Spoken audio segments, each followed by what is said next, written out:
काही दिवस असे असतात ना, जे साधे असतात पण मनात कायमचे साठून राहतात.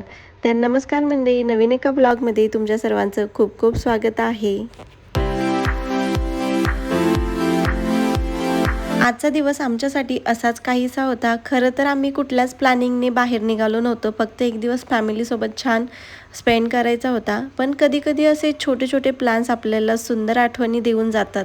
आज आम्ही निघालो होतो पुण्यातील प्रभावी एक्स्पोला आणि हा आमचा छोटासा फॅमिली डे कसा गेला तेच तुम्हाला आजच्या ब्लॉगमधून दाखवणार आहे. काही वेळातच आम्ही पोहोचलो प्रभावी एक्स्पोमध्ये आणि यांचा एंट्रान्सच तुम्ही बघू शकता किती सुंदर होता आणि आत गेल्यावर खरंच खूप छान ॲटमॉस्फिअर होतं. तर आतमध्ये जाताना इथे आम्ही एंट्री केली आणि समोरच गणपती बाप्पा होते. तर गणपती बाप्पांचे दर्शन घेतले आणि आतमध्ये निघालो.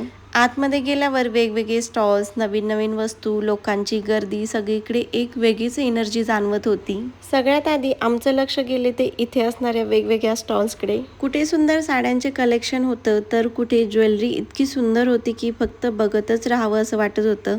कुठे घरासाठी सुंदर प्लांट्स होते, तर काही स्टॉल्सवरती ड्रेसेस, पर्स आणि रोजच्या वापरातील खूप छान-छान गोष्टी होत्या. अशा एक्झिबिशनमध्ये एक वेगळीच मजा असते ना, कारण एका जागी इतक्या वेगवेगळ्या गोष्टी तुम्हाला पाहायला मिळतात. ज्यांना कोणाला शॉपिंगची आवड आहे त्यांनी एकदा नक्कीच इथं आलं पाहिजे, कारण इथे तुम्हाला व्हरायटीजसुद्धा भेटत होत्या आणि रिजनेबल रेटमध्ये सुद्धा. त्यानंतर लाडूला तिची सानू भेटली आणि त्यानंतर जो या भावंडांची मजामस्ती सुरू होती ते विचारूच नका. आम्ही जितका वेळ तिथे होतो तेवढा वेळ हे सगळे खेळतच होते. आणि मग आम्हाला एक स्टॉल दिसला ज्याने आमच्या सगळ्यांचंच लक्ष वेधून घेतलं. तो होता हा प्रिंट ऑन डिमांडचा स्टॉल. मला ही कन्सेप्ट खूप वेगळी आणि इंटरेस्टिंग वाटली. कारण आजकाल आपण बाजारातून वस्तू घेतो, पण त्यात आपली स्वतःची एक आठवण ॲड करता आली तर ती गोष्ट अजूनच स्पेशल होते. तर इथे वेगवेगळ्या डिझाईन होत्या. तुम्हाला जी डिझाईन आवडेल ती सिलेक्ट करून टी-शर्टवर प्रिंट करून घेऊ शकता. तर लाडू आणि श्रीहरीसाठी आम्ही ही डिझाईन सिलेक्ट केली होती आणि ती व्हाईट टी-शर्टवर प्रिंट करून घेतली आणि प्रिंट झाल्यानंतर हे टी-शर्ट असे दिसत होते. तर इथे बरेच स्टॉल्स होते आणि प्रत्येक स्टॉलवर जाऊन मी काय काय आहे ते पाहिलं. तर इथे छोट्या या पर्स होत्या ज्या की खूपच दिसायला क्यूट आणि सुंदर दिसत होत्या. त्यानंतर हे इथे साड्यांचा स्टॉल होता. कोणती पण साडी 999ला होती आणि सगळ्या कॉटन साड्यांनी मस्त डिझाईन होती. त्यानंतर पुढे आल्यावर हे ड्रेसचा स्टॉल होता आणि तिथे पण छान असे कॉटनचे ड्रेस भेटत होते. एक्स्पोमध्ये फिरताना मला एक सुंदर कॅन्डल स्टॉल दिसला. खरं तर दिवा किंवा कॅन्डल म्हटलं की फक्त प्रकाश नाही, त्याच्यासोबत एक वेगळी शांतता आणि पॉझिटिव्हिटी जोडलेली असते.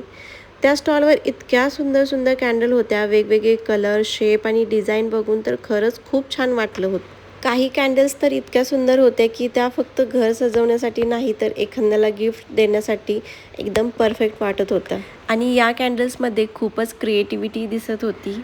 त्यानंतर पुढे फिरताना मला परत एकदा कॉटन साडीचा स्टॉल दिसला आणि तिथे पण खूप छान छान अशा डिझाईन्स होत्या.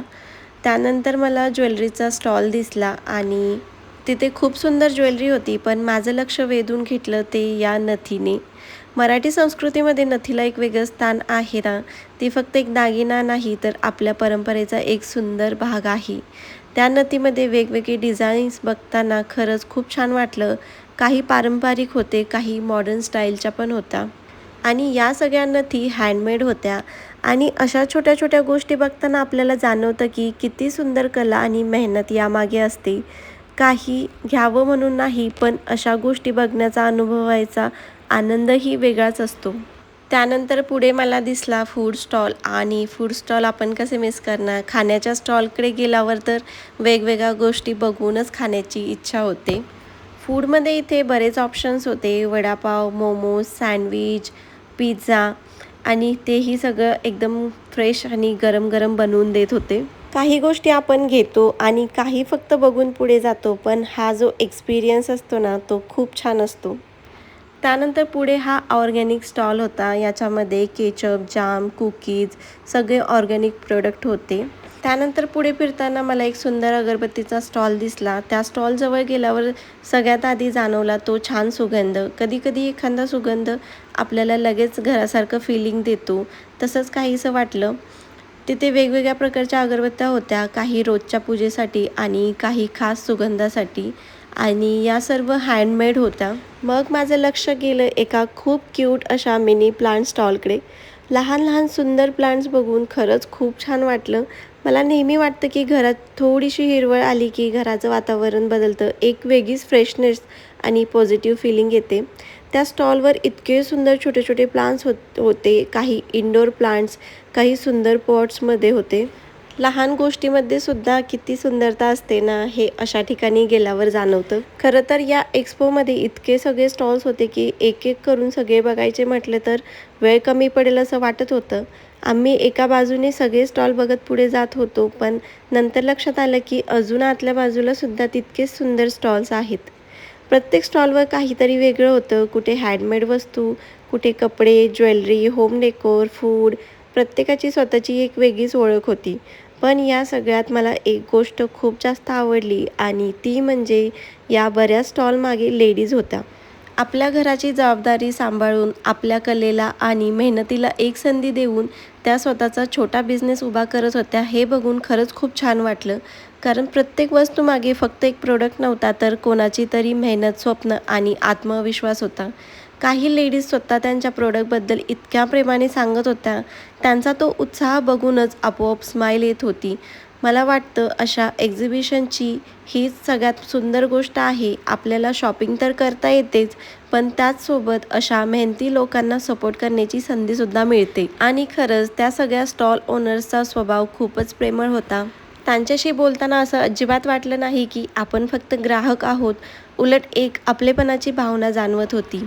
एकूणच सांगायचं झालं तर आमचा प्रभावी एक्स्पोचा एक्सपिरियन्स खरंच खूप छान होता. या एक्स्पोमध्ये आम्हाला खूप वेगवेगळ्या गोष्टी बघायला मिळाल्या, नवीन आयडियाज, सुंदर कलेक्शन आणि खूप मेहनती लोकांची भेटसुद्धा झाली. आणि इथून घरी निघताना लाडू अशी काही रडत होती, कारण तिला सगळ्यांसोबत खेळून इतकं आवडलं होतं की ती घरी जायला नकोच म्हणत होती आणि सानू दीदीला आपल्यासोबत घे असं तिचं चाललं होतं. तिला कसं तरी समजावून आम्ही घरी निघालो आणि असा संपला आमचा आजचा दिवस. तुम्हाला व्हिडिओ कसा वाटला कमेंटमध्ये नक्की सांगा. आवडला असेल तर लाईक, शेअर करा आणि चॅनलला सबस्क्राईब करायला विसरू नका. भेटू पुढच्या ब्लॉगमध्ये. बाय.